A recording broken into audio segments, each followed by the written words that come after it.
మిథున రాశి వారికి 11వ తారీఖు ఫిబ్రవరి నెల 2025 నుండి 20వ తారీఖు ఫిబ్రవరి నెల 25 వరకు గోచార ఫలితాలు ఏ విధంగా ఉంటాయి అనేటువంటిది సశాస్త్రీయమైన పద్ధతిలో తెలుసుకునేటువంటి ప్రయత్నం చేద్దాము.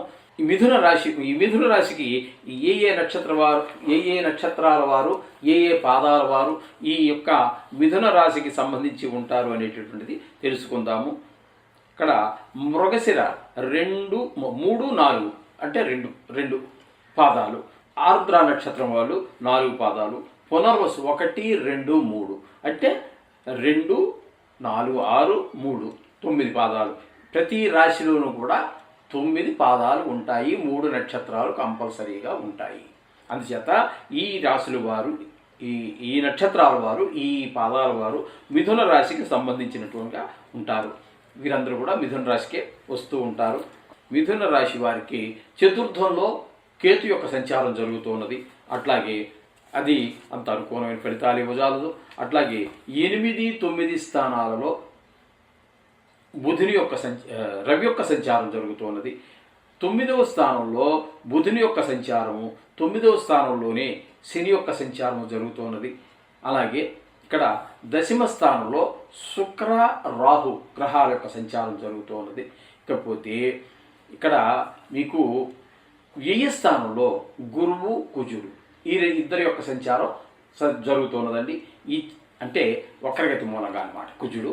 అంచేత వ్యయ స్థానంలో జరుగుతున్నది.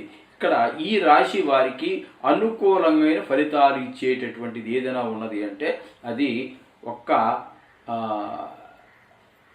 శుక్రుడు మాత్రం మనకు అనుకూలమైనటువంటి ఫలితాలు ఇస్తూ ఉన్నారు. శుక్రుడు మాత్రం 9వ స్థానంలో మంచి ఫలితాలు ఇస్తారు ఆయన. ఇకపోతే కేతు అనుకూలమైన ఫలితాలు లేవు. రవి యొక్క సంచారం కూడా 8, 9లో శుభప్రదమైన ఫలితాలు ఉండవు. బుధుడు అనుకూలం లేదు, శని అనుకూలం లేదు. మొత్తంగా చెప్పాలంటే మిథున రాశి వారికి గట్టిగా చెప్పవలసి వస్తే ఒక్క శుక్రుడు మాత్రమే అనుకూలంగా ఉన్నట్టుగా మనకి సూచిస్తూ ఉన్నది. ఆ శుక్రుడు తప్పితే మిగతా గ్రహాలన్నీ కూడా కొంచెం ప్రతికూలంగానే ఉన్న కారణంగా మీరు తప్పకుండా ఎట్టి పరిస్థితుల్లో రేపు చేద్దామనే అని అనుకోవద్దండి. ఖచ్చితంగా నవగ్రహ ప్రార్థన చేసుకుంటూ ఉండండి.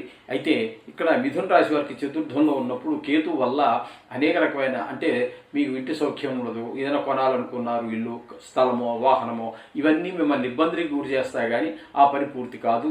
అట్లాగే రవి యొక్క 8, 9 స్థానాల్లో సంచారం వల్ల ఇవి కూడా మీకు అనుకూలమైన ఫలితాలు ఉండదు. భాగ్యం ఏది అని మీకు సుఖాదేవి అనుభవంలోకి రావు. 9వ స్థానంలో 8వ స్థానంలో ఒక 2 రోజులు సంచారం చేస్తున్నారు.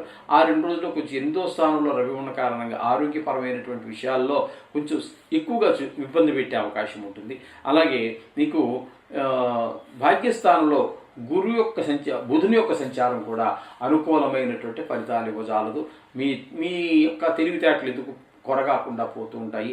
శని భగవానుడు స్వక్షేత్రంలో ఉన్నప్పటికీ 9వ స్థానంలో ఆయన యొక్క ప్రభావం మీకు ఏ విధంగానూ అనుభవంలోకి రాదు.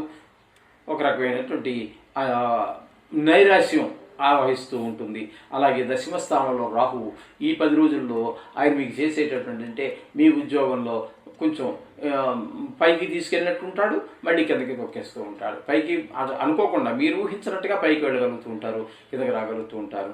అది మీకు తెలియదు. అది కూడా ఆ విధమైనటువంటి అప్ అండ్ డౌన్స్ అన్నీ జరుగుతూ ఉంటాయి. వృత్తిపరంగా కానీ లేకపోతే మీ వ్యాపార పరంగా, ఉద్యోగపరంగా ఏ చేసినప్పటికీ కూడా ఇబ్బందులు కలిగజేస్తూ ఉంటాడు. అక్కడ కొన్ని సందర్భాలు పైకి కూడా లేపతీస్తాడు.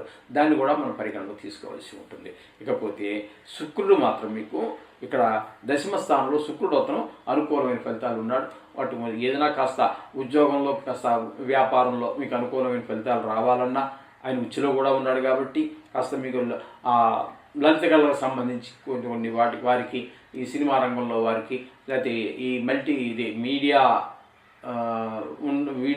దీనిలో ఉన్నటువంటి వారికి, సోషల్ మీడియాలో ఉన్నటువంటి వారికి, ఇట్లాంటి వారికి కళాకారులు ఉంటారు కదండి, పల్లెటూరులో కూడా అనేక రకాల కళలు ఉంటాయి.